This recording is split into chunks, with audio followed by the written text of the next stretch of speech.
Hi guys, and welcome to How to Maximize. In this video, I will show you how to add WhatsApp button on WordPress website. To start this tutorial, open your internet browser and open a new tab.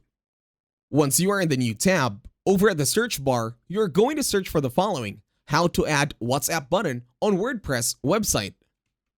Once the website loads, you will see results on how to do this. But in this case, we are going to click on People Also Ask, how do I add a WhatsApp button to WordPress? This time, you will click on the drop down.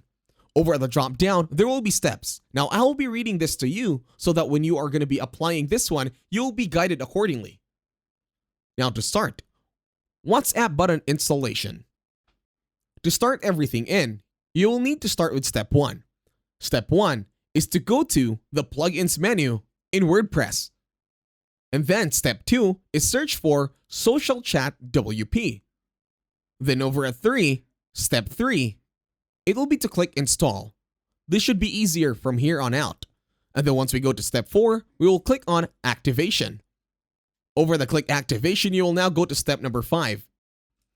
In step number 5, you will need to go to the social chat options in the dashboard. And that should all be the steps that you need to do so. If you missed one step or is kind of getting hard, you can always go back to step 1 and just replay the video. And that's it. Thank you very much for watching. Don't forget to like this video, share, and subscribe to the channel.